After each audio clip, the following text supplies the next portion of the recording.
Bismillahirrahmanirrahim. Assalamualaikum warahmatullahi wabarakatuh. Waalaikumsalam.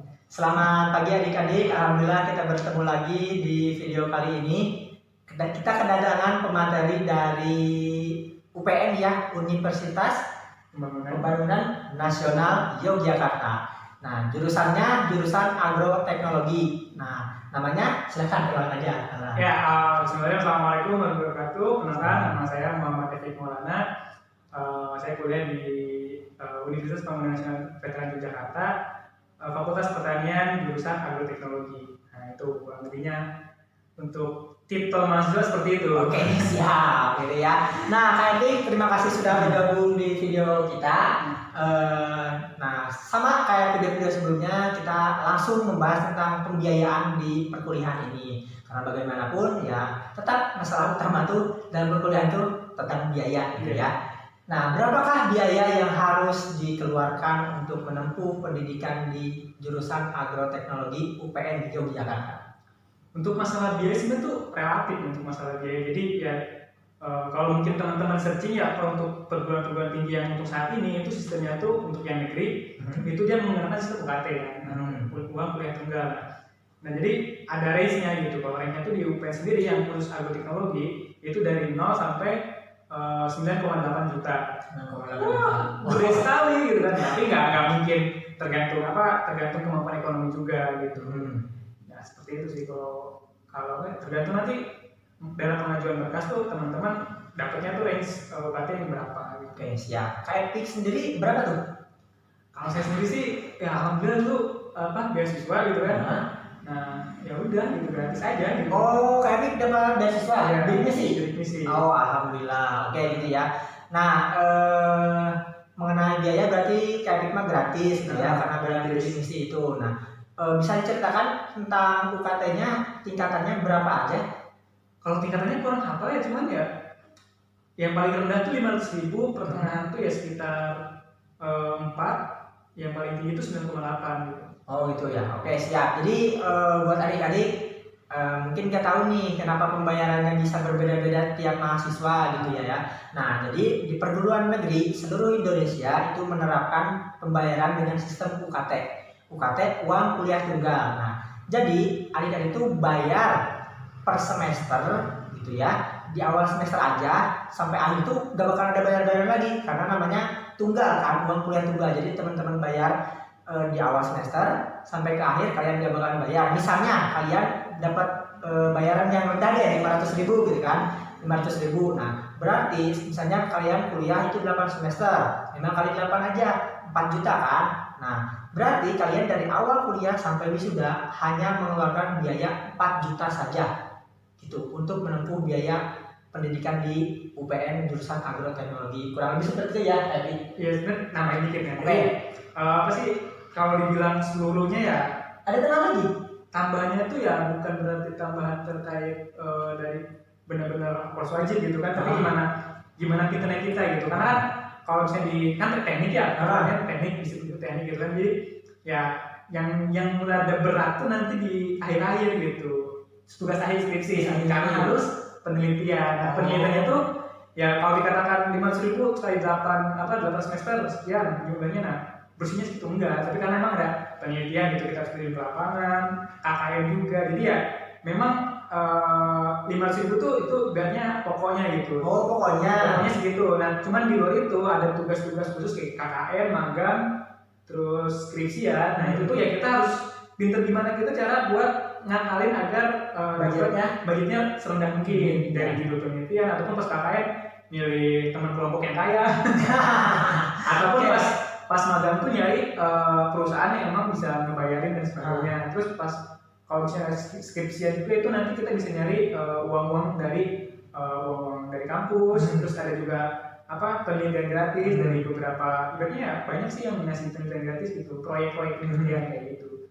Jadi gitu sih. Oh iya, berarti kan memang untuk biaya pendidikan yang disetorkan ke kampusnya kan emang sekian ya, cuma 4 juta kan? Cuma itu 4 juta. Hanya di luar itu berarti maksudnya ke biaya hidup dong itu mah ya. Maksudnya biaya beban di luar kampus yang disetorkan ke kampus gitu. nggak di setengah kampus tapi menjadi beban untuk kita menyelesaikan kuliah. Nah gitu, oke siap ya. Memang kalau tugas akhir mah itu udah jadi tanggungan mahasiswanya, bukan tanggungan kampusnya gitu ya. Oke gitu. Itu tentang UKT ya, tentang pembayaran kalian di kampus gitu ya. Dan UKT itu kenapa bisa berbeda-beda ya, karena memang setiap kemampuan mahasiswa juga kan beda-beda. Ada yang berasal dari keluarga menengah ke bawah, ada yang menengah ke atas gitu. Jadi disesuaikan dengan pendapatan orang tua adik-adik gitu. Oke, mengenai biaya kuliah tadi udah kita bahas. Ada biaya apa lagi ya? Terkait Biaya hidup mungkin, biaya tempat tinggal. Nih tips menarik nih jadi apa untuk biaya hidup gitu. Jadi pertama kali ke Jogja, kalau misalnya kita biaya hidup ya pertama ongkos buat ke Jogja. Oke, siap. Ongkos ke Jogja. Nanti kalau dari saya kan dulu SMA di Sukabumi, cuman asli Bogor. Jadi dari Bogor itu naik kereta ke Jogja tuh hanya 74.000. Kalau naik kereta ya saat ini gitu kan. Dulu 4 tahun yang lalu gitu kan. 4 tahun yang lalu siap. Nah, ya terus untuk pertama kali datang ke Jogja tuh dulu karena ini ada paguyuban Cira Kencana. Jadi betul. pertama kali tuh ya kita numpang dulu gitu. Nah, nyari mana nih kosan yang enak nih. Nah, ini fungsinya paguyuban kayak gitu. Jadi datang sini numpang dulu sama Kang namanya Kang Jaki gitu. Nah, sesepuh di Cira Kencana kita saya numpang dulu di situ tuh sebulan sambil daftar ulang. Nah, saya itu ngekos. Nah, ngekos juga saya dulu itu ngekos cuma sebulan. Ya. Habis itu saya jadi kontrakan. Jadi untuk tips hematnya tuh lebih baik teman-teman nyari teman pas masuk prospek, nyari teman yang emang bisa diajak kontrak kayak gitu. Kalau saya kalau kontrak tuh saya per tahun tuh saya cuma ngeluarin uang sekitar 2 juta. Per tahun 2 juta.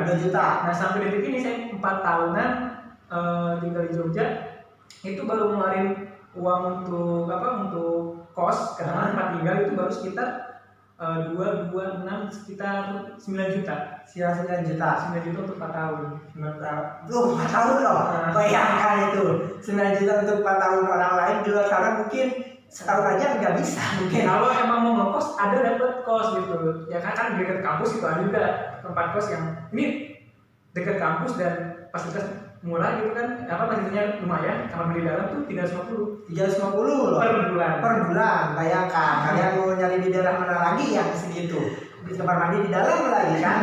Oke, itu ya tentang biaya tempat tinggal. Jadi memang kakak juga mengenal kakak Epi ini kita dalam paguyuban yang sama, namanya Surya Kencana, paguyuban mahasiswa Yogyakarta asal Sukabumi gitu ya. Oke, kalau tentang biaya hidup, biaya makan? Nah, biaya makan ya beda ya, maksudnya teman-teman yang ngekos mungkin cari makan di luar. Ya biaya makan tergantung teman-teman sih. Misalnya kalau teman-teman pengen hemat ya masak gitu kan. Jadi ngeluarin budget lebih dulu untuk ngebeli alat masak. Habis itu ya teman-teman seminimal mungkin. Ya kalau masak itu kan beras gitu kan 1 kilo tuh bisa buat 2 hari gitu kan. Oh iya. 1 kilo itu berapa sekarang?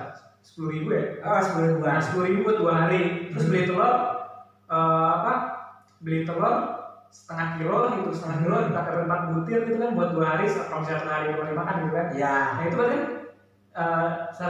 4 butir itu sekitar 8.000 ya kan? 8.000-an tuh, 18.000 kalau misalnya masak sendiri kan itu buat 2 hari gitu. Nah, jadi ya gimana teman-teman untuk biaya makan gitu, asal jangan mau aja gitu, udah mau ya paham diri gitu, memang ngerasa nggak mampu ya. Terus ya makanya jangan aneh-aneh gitu. Cuman kalau emang mau makan aneh tuh banyak spot makan murah sih sini ya. Nah, betul.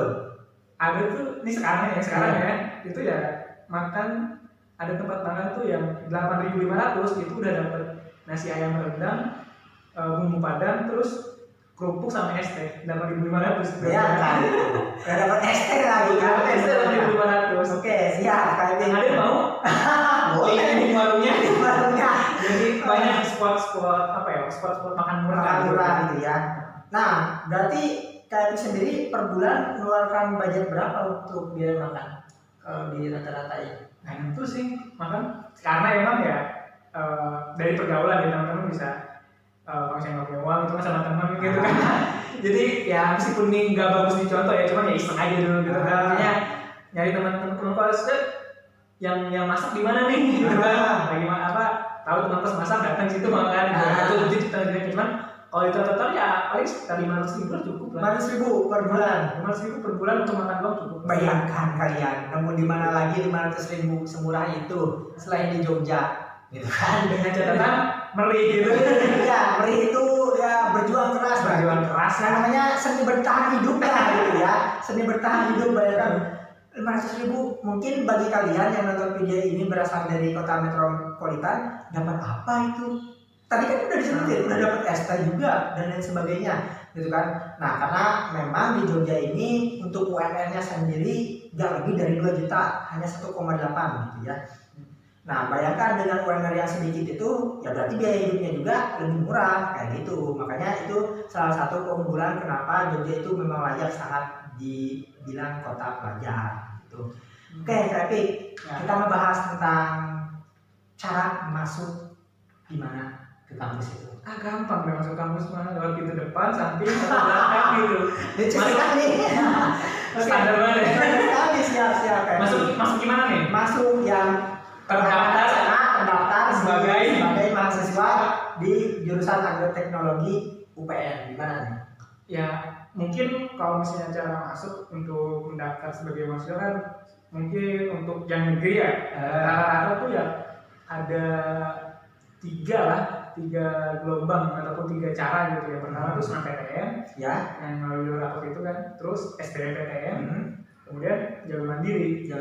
Nah 3 itu jalur untuk apa, untuk bisa masuk ke situ gitu. Oke, siap. Kak sendiri ngambil lewat jalur mana? Alhamdulillah dulu SNMPTN. Oke, nah makanya bisa lah dikasih tipsnya gimana biar keterima SNMPTN di kampus itu. Apa tips ya? Iya.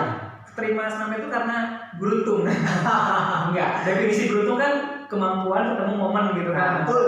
Nah, jadi waktu itu ya tipsnya teman-teman harus bisa ngerancang jauh-jauh hari ya. Jadi harapannya video ini ditonton ditonton sama anak-anak kelas 10 ataupun kelas SMA gitu. Jadi dia bisa ngerancang. Soalnya hitungannya tuh saya juga terlambat sadar maksudnya mau kuliah gitu. Jadi benar-benar baru udahlah kuliah aja, udah lulus SMA mau kuliah gitu. Itu baru kelas 2 akhir gitu, baru memperhatikan nilai gitu. Nah, jadi tipsnya tuh ya teman-teman buat grade reset ataupun peta tujuan gitu. Jadi katakanlah puncaknya tuh mau masuk di universitas A katakanlah. Nah, cari tahu cara masuk ke sini tuh lewat mana aja gitu, jalur mana aja. Karena ada 3 tadinya ya, SNMPTN, SBM, sama ujian mandiri. Nah, target teman-teman mau masuk lewat mana nih? Mau masuk lewat SNMPTN. Ini SNMPTN dulu ya. Nah, masuk lewat SNMPTN. Nah, cara masuk lewat SNMPTN ini yang dilihat apa? Nilai rapor. Nah, yang dilihat adalah nilai rapor. Makanya harus diperbaiki nilai rapor. Jadi itu jadi jelas tuh. UPN gitu kan, SNMPTN, nilai rapor. Nah, cara memperbaiki nilai rapor itu adalah bagus di ujian sekolah gitu kan, ujian nasional ataupun UAS ujian akhir semester ataupun ujian semester gitu. Nah, bagus di situ. Nah, cara bagus di situ adalah di keseharian teman-teman itu harus bagus. Jadi targetnya jelas. Oke, aku mau masuk ke UPN. Jadi setiap hari itu ada target gitu. Hari ini aku harus bagus di nilai-nilai yang berkaitan, biologi, fisika, kimia yang berkaitan kayak gitu. Jadi setiap hari itu ada progres. Hari ini aku harus baik di bidang biologi, hari ini aku harus baik di fisika, kimia. Nah, jadi setiap hari itu teman-teman memperhatikan itu. Endingnya tuh tahu-tahu perbaiki nilai gitu kan. Pokoknya laporan yang terbaik dari keseharian. Soalnya nggak ngaruh, nilai UN itu nggak ngaruh. Kalau untuk SNMPTN. Oke, siap. Terkecuali nilai rapor kalian teman-teman bagus, pas UN kalau teman-teman nggak lulus itu ya. Iya, karena memang yang dilihat itu dari semester 1 sampai 5 kan? Semester 1 sampai 5 ya. Iya, jadi karena kan UN kan adanya semester 6 gitu. Oke, itu ya. Jadi tips dari KFI, perhatikan nilai rapor kalian gitu ya. Nah, ini mitos atau fakta, kalau misalnya yang pengen lewat jalur SNMPTN itu nilainya harus naik ya, sampai ada yang turun baru keterima. Kalau ada yang turun aja katanya itu mengkhawatirkan. ya kurang tahu ya sebenarnya, nggak begitu mahal. Cuman kalau di saya sendiri tuh ya ada beberapa mata pelajaran mata kuliah, mata pelajaran yang emang naik konsisten gitu, ada beberapa mata pelajaran yang turun gitu. Intinya ya kalau nggak salah tuh nanti tuh diambil rata-ratanya deh. Kalau nggak salah ya, jadi dari semua nilai rapor itu diambil rata-ratanya, nanti baru diaduin gitu. Karena nggak mungkin per mata pelajaran. Endingnya tuh ya apa ya, hasil sum dari semua nilai rapor rata-ratanya diadukan dengan nilai rapor yang lainnya, kayak gitu. Cuma untuk sistem yang benar-benar harus ya, kalau emang bisa bertingkat ya bagus gitu kan, tapi yang minimal stagnan lah. Jadi stagnan itu ya semester ini 8, semester depan juga tetap 8. Yang kalau misalnya turun itu ya teman-teman lebih nggak serius untuk apa ya, untuk mengejar cita-cita teman-teman. Oke, itu benar kata Kak Epi gitu ya. Nah, terus kita membicarakan tentang beasiswa dulu deh. Oke. Gimana beasiswa? Beasiswa tuh kalau misalnya teman-teman di kampus tuh udah banyak beasiswa gitu. Dari yang mulai dari apa, perusahaan, pemerintahan, bank-bank itu banyak banget gitu. Ada Genbi, generasi BRI itu kan ada tuh. Bank BRI, Bank Mandiri. Jadi dan persyaratannya itu relatif mudah. Jadi teman-teman misalnya teman-teman nih masuk nih dari SNMPTN ataupun SBM ataupun ujian mandiri, itu teman-teman nggak dapat beasiswa karena berisi. Terus pengen nyari beasiswa itu udah cari informasi di searching aja di Google tuh ada beasiswa apa aja gitu. Bahkan teman-teman di kampus tuh biasanya tuh ada pertukaran pelajaran seperti itu yang ada beasiswa juga gitu. Teman untuk yang emang untuk standar ibaratnya kita dapat subsidi gitu kan per semesternya tuh ya, yang paling terkenal kan bidik misi. Terus kalau misalnya yang di luar itu tuh ya udah Bank Mandiri, terus BRI dan sebagainya gitu. Jalan juga kok nggak sulit kok. Betul. Ya, itu ya. Jadi sebenarnya kalau untuk beasiswa tuh memang lebih baiknya kalian tuh nyari beasiswa ketika sudah menjadi mahasiswa ya, daripada sebelum menjadi mahasiswa.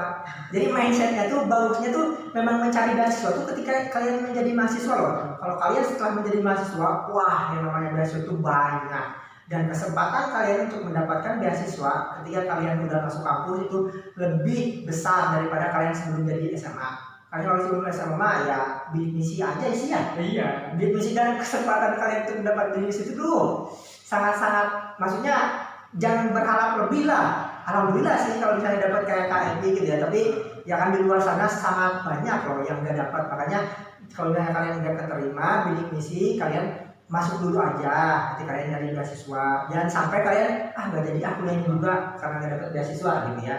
Nah ini KMP bisa ngasih tips juga nih gimana caranya biar dapat beasiswa bidik misi. Ya nggak ada tips sih sebenarnya. Nggak ada tips ya. Jadi ceritain aja prosesnya.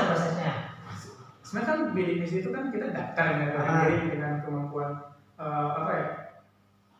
intinya tuh kalau kita daftar bidik misi, kalau kita lulus SNMPTN biasanya langsung dapat. Biasanya langsung dapat gitu. Biasanya kita daftar SNMPTN terus daftar juga bidik misi gitu. Kalau misalnya udah lolos bidik misinya tuh, berkasnya lolos, udah dapat kartu pesertanya, kalau misalnya SNMPTN itu keterima, udah pasti keterima biasanya. Tapi kurang tahu juga gitu untuk teman-teman yang lain. Cuma di kasus yang emang dekat gitu kan, teman-teman dari satu SMA terus teman-teman yang di kampus kita tanya gimana seleksinya, pengecekan semuanya, ya ikutin aja gitu, berkas-berkasnya harus dikumpulkan gitu pas daftar SNMPTN. Dan berkasnya tuh ya teman-teman sendiri lah gitu kan untuk bidik misi itu seperti apa gitu. Terus jangan terpaku, aku pengen kuliah nggak mampu terus nggak dapat bidik misi udah gitu. Jangan gitu teman-teman. Nih kalau emang ya satu aja, kalau emang teman-teman ngerasa secara ekonomi kurang gitu kan, targetin lolos jalur SNMPTN dulu gitu. Targetin lolos jalur SNMPTN. Udah masuk, udah dapat keterima di SNMPTN, pasti ada keluar keluar UKT atau seperti itu. Nah pokoknya kalau misalnya udah datang di Jogja, terus udah nyobain lah jadi mahasiswa lah dengan seperti itu teman-teman bisa banyak cara gitu, banyak partai di sini. Jadi ya meskipun dikatakan bidik misi udah nggak ada dan sebagainya, tapi kan biaya hidup tadi gitu Ya. kan, biaya hidup tadi kan harus dipenuhi juga gitu. Caranya apa ya? Kuliah tuh nggak kayak anak SMA dari pagi tuh sampai sore enggak gitu. Jadwalnya kita bisa ngatur sendiri kan, jadwal bisa ngatur sendiri. Maksudnya kuliah dari pagi sampai siang, sore ke malam kerja partai gitu. Emang harus ada usaha ekstra gitu kan? Ya itulah namanya perjuangan gitu. Seninya perjuangan kayak gitu. Kalau misalnya ada seninya ya kita nggak akan kerasa gitu. Betul. Jadi kayak ini menyinggung sedikit tentang kuliah sambil bekerja gitu ya. Apakah kayak punya pengalaman juga kuliah sambil bekerja?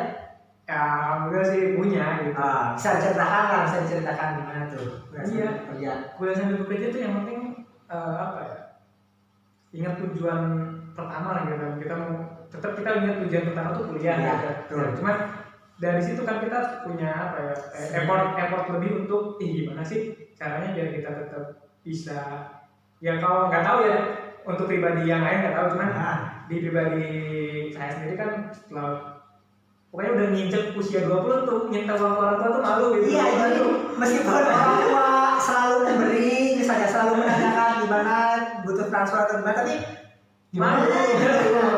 Jadi ya pokoknya bukan mindset kita harus bisa apa ya, seenggaknya kalau untuk makanan dari sendiri lah gitu. Itu simpel kok, apalagi ada Gojek gitu kan, ataupun ojek online yang lain gitu kan. Itu kalau punya minjem akun atau gimana itu ya bisa disambi gitu. Terus untuk kerja ya banyak sih kerja yang emang apa ya, ada yang emang dia kerjanya monoton dan artian part-time gitu kan, di kafe ataupun dimanapun itu. Pengalaman sih dulu pernah di kafe, pernah jadi waiters dan sebagainya tuh ya, di rumah makan juga pernah gitu. Itu rumah makan tuh ya gaji mah bodo amat lah gitu, gaji bodo amat, yang penting kan ada apa makan gratis ya gitu ya. Iya, ada makannya. Itu cuman kerjaan juga ya kalau udah mahasiswa mah nanti ngelasin sendiri gitu. Banyak kerjaan-kerjaan yang event kayak bikin, kalau misalnya teman-teman masuk organisasi gitu kan, ada event apa gitu kan, tapi bukan organisasi kampus ya, tapi kita organisasi di luar kampus lah. Di luar kampus ya bikin event ya dapat persenan lah gitu. Ataupun ada ikut proyek-proyek dosen, proyek-proyek pemerintahan. Iya. Ya pokoknya ini kan seni bertahan hidup lah ya di sini. Iya. Nah gitu. Jadi memang buat adik-adik gimana sih kuliah sambil kerja gitu ya. Nah saya juga memang dulu kuliah sambil kerja gitu ya. Jadi saya bisa mengatakan kalau kuliah sambil kerja itu di Jogja biasanya gajinya itu per jam biasanya mulai dari 5.000 per jam. Dan biasanya adik-adik saat itu biasanya minimal kerjanya 5 jam. Nah jadi adik-adik udah bisa dapat, kalau misalnya sehari berarti 25, belum lagi ditambah bonus gitu kan. Ya kan uang makan. Terus ditambah ya kaliin aja sebulan mungkin adik-adik kerja ya 26 harian lah. Soalnya kan yang 4 hari itu libur. Kan seminggu sekali yang libur ya. Kalau di total kalian yang minimal dapat 750 lah dapat per bulan. Dan 750 hidup di Jogja sebagai mahasiswa jauh sekali. Kayak tadi makan enak gitu. Biaya hidup kayaknya kayak itu tadi ngomong 500.000 gitu kan. Nah kayak itu juga tadi kan bilang kalau misalnya kuliah itu udah kayak SMA. Nah makanya kita bisa sambil kerja itu kayak gitu. Jadi kalian biasanya kerja itu dari sore sampai malam. Nah terus kerja tugasnya gimana? Tadi jadi kuliah tuh kadang masuknya jam 7 misalnya, keluarnya jam 10. Nah, dari jam 10 sampai jam 2 siang itu nggak ada kuliah. Nah, kalian ngerjain tugas di sela-sela waktu itu. Biasanya kayak gitu ya. Oke, Kak Ebi, itu tentang pengalaman kuliah sambil kerja ya. Nah, kita membahas kenapa Kak Ebi memilih jurusan itu. Kenapa ya? Gak kenapa sih, jadi nanti membuka luka lama ini. Gak apa-apa, ceritakan saja. Apakah berarti pilih-pilihnya nih sepertinya Kak bukan jurusan yang diminati awalnya. Bahkan tidak tahu itu apa. Wah bisa, berarti kecemplung ya gitu ya. Oke. Ya dulu jadi pas nampet itu kan entah masih sama kayaknya 3 jurusan 2 kampus ya. Kalau dulu tuh sistemnya kan kita milih 3 pilihan, terus harus dari 2 kampus. Jadi pilihan pertama kedua itu saya tuh ngambil IPB. Nah, di IPB adalah jurusan situ IPB udah optimis. Soalnya kan di SMA dulu ada yang masuk situ dan track recordnya bagus, jadi ada kuota khusus lah. Iya, betul. Nah, seperti itu kalau ada track record bagus. Nah, PD itu tuh dulu tuh dikosongin tuh kan tiga pilihan jurusan tuh. Yang satu tuh dikosongin dan terakhir. Siap. Dibilangin itu ini udah gak usah dikosongin, diisi aja. Tiba-tiba keterima di IPB. Diisi apa ya bro? Aduh, karena dulu waktu SMA senang biologi ya, anak IPA gitu kan, anak IPS. Oke, siap. Terus, aduh, dan karena senang biologi, nanya kan ini yang jurusan yang banyak biologi apa ya gitu? Nggak tahu kan. Terus, jadi persyaratannya itu dua, yang banyak biologi sama jangan di Bandung, di Jakarta atau di Bogor. Karena macet. Karena macet dan panas. Itu bete banget tuh kalau panas macet kayak gitu. Jadi kan ditawarin di Jogja. Kata guru BP itu kan, Jogja aja. Jogja, keren di Jogja gitu kan. Ya, siap. Jadi nyari tuh ada di guru BP itu ada daftar daftar universitas sama jurusan yang tahun lalu dan juga kuotanya. Nah, lihat kan, UGM enggak. UN enggak. Ada biasanya, jadi strateginya pilihan pertama itu kampus yang memang kita idam-idamkan gitu. Yang pilihan ketiga itu bisa kampus yang memang kayaknya nggak mungkin nggak masuk deh ya. Tuh. Pede aja. Masa agroteknologi karena UPN juga itu baru negeri itu tahun 2015. 2015. Jadi saya itu angkatan kedua negeri. Siap. Nah, dilihat kan ada negeri baru gitu kan. Pada saat itu banyak negeri baru gitu kan, ada di Karawang, pokoknya banyak yang universitas yang awalnya swasta jadi negeri. Pilihlah di agroteknologi karena namanya keren, ada teknologinya. Iya. ternyata tapi bagus sih, bagus. Oke. Itu jadi pertanyaan tuh karena emang cap cincuk. Oke. Tapi ya di balik itu tuh ada doa lah mungkin. Oke, siap. Oke, ya jadi kalau saya telisik lagi dari pembicaraan KIP tentang memilih jurusan ini, ada satu yang bagus buat kita tiru. Nah, KIP ini sadar diri, tahu menempatkan dia di mana bakalan keterima dan menempatkan dia di mana bakalan ditolak. Karena KIP udah tahu kemampuan dia di mana, makanya dia memilih kampus yang tepat yang bisa menerima dia. Ya dalam artian kalian ya boleh berharap tinggi boleh, tapi lebih baik kalian sadar diri gitu loh. Nah kayak KIP ini dia datang SNMPTN nembak dan keterima karena dia memang sadar kemampuan diri gitu loh. Kan tadi juga bilang gak mungkin deh kayaknya saya gak keterima karena udah tahu kemampuan sendiri gitu ya. Nah di sini mulai ada sesuatu yang menarik adalah Kak gimana nih kalau misalnya saya juga kecemplung di jurusan itu? Apakah saya harus bertahan, apakah saya harus keluar atau gimana?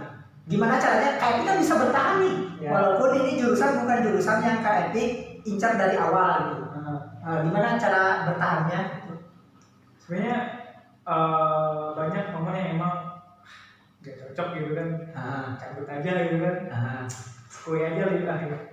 Tapi gini, teman-teman harus pahami terkait kesempatan gitu. Banyak harus ingat teman-teman itu banyak orang yang di luar sana tuh yang nggak bisa berkuliah karena nggak mendapatkan kesempatan untuk masuk ataupun keterima gitu.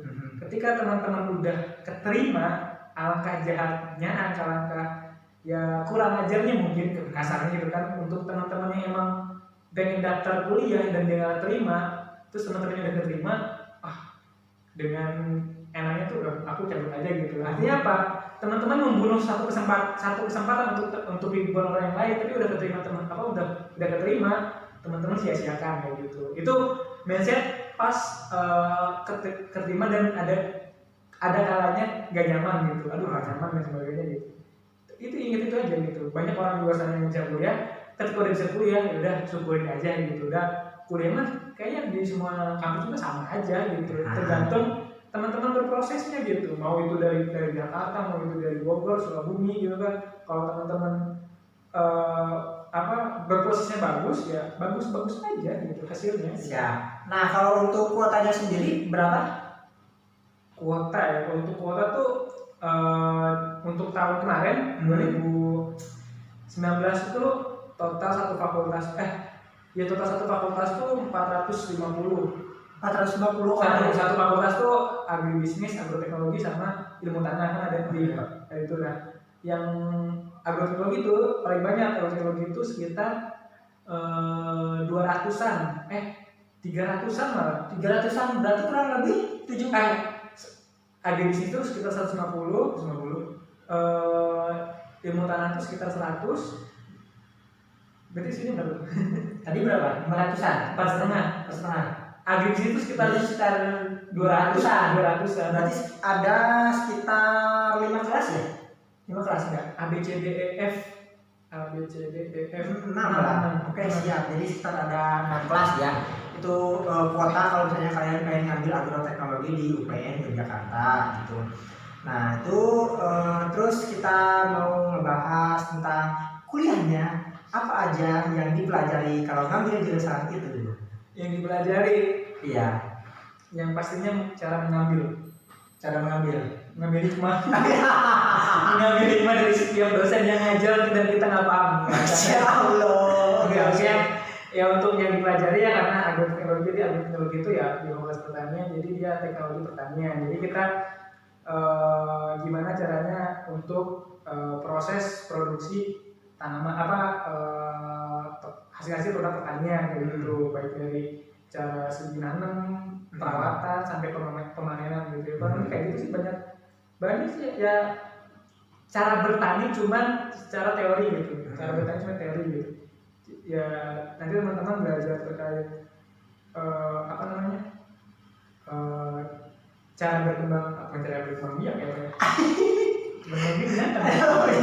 Jadi kesana terus intinya tuh cara memperbanyak tanaman lah kayak gitu kan, cara memproduksi gitu kan, bagaimana cara memproduksi suatu tanaman gitu dari proses nanam gitu. Kalau mata kuliahnya sih ya ada teknik budidaya tanaman, teknik budidaya tanaman tahunan, hortikultura, perkebunan gitu. Jadi spesifik gitu. Cuman pada dasarnya tuh yang dipelajari itu ya biologi kimia gitu, matematika juga ada dan fisika juga ada gitu. Dan sama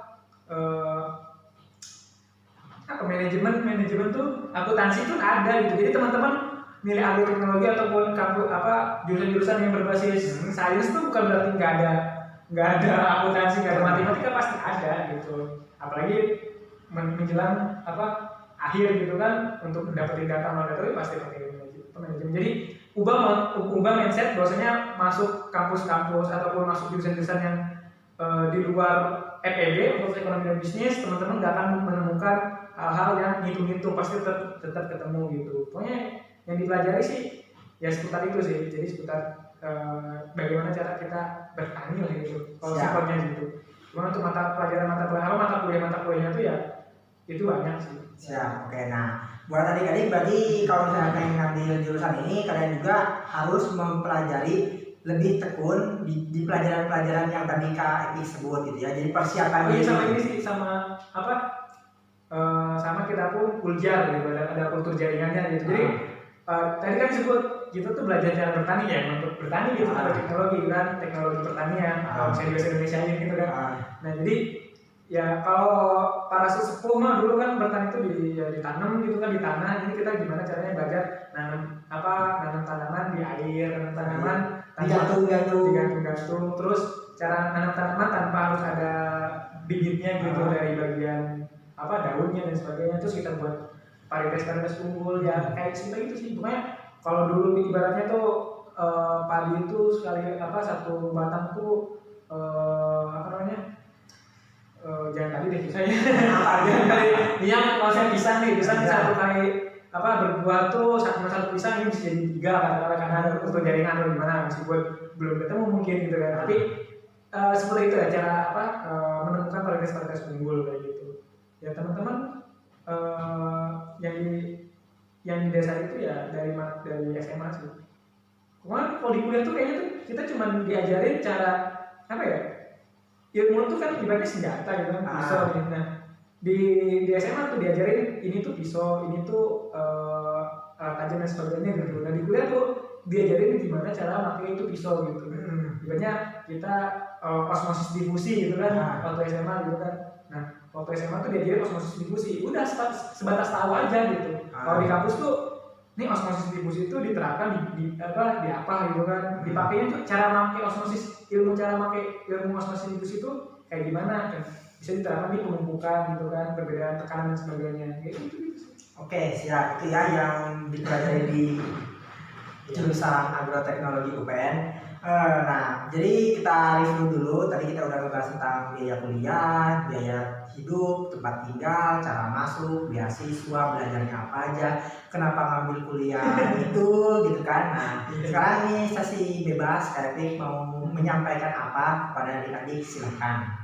Ya, yang penting ya untuk teman-teman yang entah itu baru masuk SMA terus bercita-cita pengen kuliah, ataupun yang sekarang udah di kelas 2 atau kelas 3 terus pengen kuliah, ya tetap dikejar gitu, dan juga jangan patah semangat gitu. Selama nilai probabilitas itu belum sampai titik angka 0, berarti itu masih ada kemungkinan, dan itu layak diperjuangkan. Terus nggak usah takut masalah biaya gitu.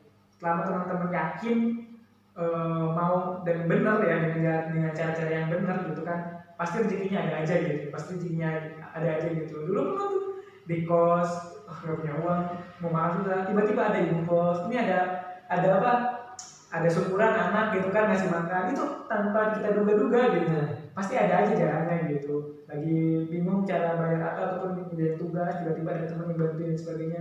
Yang penting teman-teman coba dulu aja masuk ke bercita-cita untuk jadi mahasiswa, di situ ya dengan cara-cara yang baik, terus berusaha gitu. Dan juga ketika di kampus itu nggak usah disia-siakan waktunya gitu, jangan disia-siakan waktunya mentang-mentang udahlah, aku nih mahasiswa buat sombong doang gitu kan, katakanlah dari daerah gitu kan, ataupun dari kotanya teman-teman, terus kampus kuliah di Jogja cuman nyari Korsa, PDH, terus pulang-pulang sombongin Korsa PDH itu enggak kayak gitu. Banyak bergaul lah gitu, banyak cari relasi, organisasi juga gitu kan, baik di kampus maupun di luar. Karena ya mahasiswa itu enggak cuma kuliah pulang gitu, banyak tuntutan yang memang secara moral kita sebagai mahasiswa itu harus kita lakukan kayak gitu. Jadi ya intinya ketika udah jadi mahasiswa, manfaatkan waktu sebagai mahasiswa itu sebaik mungkin gitu, baik dari segi pendidikannya, organisasinya itu penting, terus dari segi karakter. Jadi di kampus tuh banyak orang pintar kok, banyak, tapi yang punya karakter tuh yang punya karakter jujur, kuat, ya susah gitu. Ini segelintir lah ya. Ada segelintir gitu. Dan fun fact gitu, karena sekarang sudah mau lulus gitu kan, ya nanya-nanya ke alumni pun ya gimana bang untuk masalah pekerjaan gitu kan, karena ya udah lulus gitu kan, kita pengen untuk berarti ilmu kita untuk mendapatkan profit gitu kan. Tanya yang lulus tuh kadang-kadang bukan dilihat dari IPK-nya aja gitu kan, tapi dari karakter kita gitu, dari segi wawasan kita gitu. Jadi dan kalau teman-teman hanya kuliah pulang gitu kan, istilahnya kupu-kupu gitu kan, nah ya karakter pemimpin, karakter ataupun di bawah tekanan itu nggak begitu dapat gitu. Tapi kalau misalnya jadi teman-teman jadi kura-kura, kuliah rapat, biasanya tuh kuliah rapat ya, itu teman-teman ya secara mental, secara karakter tuh terbangun gitu, secara sendirinya gitu. Itu juga dari segi relasi gitu, ya itulah. Dan juga rata-rata orang yang IPK-nya bagus katanya gitu kan, kata senior itu ketika di pekerjaan tuh, ketika ditekan tuh ya beda gitu, beda cara menyelesaikannya juga ya. Gitu. Oke, nah iya nih kakak juga hampir lupa kita ngebahas tentang rencana ke depan atau prospek gitu. Kalau misalnya adik-adik ngambil jurusan agroteknologi itu kayak gimana? Prospek biasanya merencanakan apa nih ke depannya kalau misalnya kita ngambil jurusan itu? Sebenarnya kalau pertanian banyak ya, enggak hampir semuanya jurusan mungkin ya kalau lulus tuh ya pasti ada satu satu pekerjaan yang memang tidak melihat dari mana gitu kan biasanya tuh. Cuman ada beberapa dan juga kenapa ngambil pertanian gitu kan awalnya dulu kan, karena kalau kita nggak kerja sama orang, ilmunya kita bisa gunain sendiri. Maksudnya tuh pun saya nggak kerja gitu, saya bisa ngambil ilmunya tuh untuk ya berbisnis sendiri, nanam gitu kan. Beda sendiri, tinggal berladang sendiri. Beda sama kalau misalnya nih pertambangan gitu kan, ataupun peminyakan gitu. Kalau misalnya kita ngambil sama orang, kita mau buat minyak sendiri gitu kan, ngebor sendiri dengan biaya yang luar biasa. Ataupun bukan berarti saya menjelekkan jurusan-jurusan lain gitu kan, tapi sudut pandang saya, opini saya terkait kenapa saya ngambil itu. Akuntansi, kalau misalnya dia nggak kerja sama orang lain, mau digunakan apa gitu kan untuk kesendirian gitu kan sulit gitu kan. Untuk prospek sendiri ya, aku untuk upgrade teknologi itu banyak ya, bisa jadi apa namanya tuh keperkebunan gitu kan, terus bisa ke pemerintahan juga pastinya gitu kan, kedinasan ya. Terus ya kita bisa berbisnis sendiri, guys, yang paling gampang ya ke bank gitu kan. Rata-rata yang pertanian masuk ke bank gitu ya. Nah itu ya prospek-prospek itu ya gimana teman-teman waktu di kampus tuh membangun relasi, terus ketika udah lulus tuh ya kita mau kemana gitu. Banyak di kampus kenal sama si A, si B gitu kan, ketika lulus ya bisa join bareng kita bisnis bareng, ataupun ada pertukaran informasi lowongan kerja. Cuman ya bisa jadi termasuk ke kultur jaringan pemulihan tanaman gitu kan, buat di Kedinasan itu banyak biasanya tuh perusahaan-perusahaan. Ya di perusahaan-perusahaan juga biasanya ada tuh untuk bidang-bidangnya yang masuk ke pertanian gitu. Kayak gitu. Oke adik-adik, ya memang kata KM itu memang berbagai macam ya, apalagi Kak Adi tadi juga bilang kalau tentang relasi ya, karena di zaman milenial kayak sekarang gitu ya, kalian kuliahnya jurusan apa, nanti kerjanya apa, itu udah menjadi hal yang biasa di zaman milenial kayak gini gitu ya. Ya yang penting mah apapun nanti rencana kalian ke depan, apapun yang akan kalian jalani ke depan, yang penting semoga dalam keberkahan Allah gitu. Oke Kak Adi, ada lagi yang mau disampaikan? Apa ya udah deh ya pokoknya kayak gitu sih. Kalau teman-teman mau semangat itu, kalau udah nyerah terus mengingat orang tua, yakinkan aja sama mereka gitu, Pak, saya tuh benar-benar pengen lanjutin kuliah gitu kan, tolong dukung aja gitu untuk pertama kali masuk ke katakan di Jogja ya, kalau misalnya teman-teman dari ekonomi menengah ke bawah gitu kan. Pertamanya aja gitu, saya mau kuliah di Jogja gitu. Habis itu teman-teman try hard sendiri di Jogja kayak gimana. Mau kerja, mau apapun yang asal berkah lah gitu, jangan ya banyak kok. Yang ini nih, tips penting. Kalau nggak mau keluar biaya banyak dan dapat makan enak, maksudnya dapat makan gratis, jadi marbot masjid takmir. Betul. Itu tuh banyak tuh masjid-masjidnya buka lowongan kadang-kadang untuk jadi takmir masjid di sana tuh. Dia tuh data situ ya tinggal di situ, makan juga di situ. Itu ya. Cuman ya bagaimana semestinya menjadi seorang takmir, azan, sholat tepat waktu dan lain sebagainya. Insya Allah berkah apalagi ya kalau jadi takmir. Gak ada alasan sih untuk apa ya, untuk gara-gara biaya dan sebagainya. Iya benar. Gak ada alasan. Karena memang kalau biasanya memang orang yang benar-benar berusaha tuh tanpa disuruh juga dia berjalan sendiri gitu. Kalau orang yang mau berusaha tuh.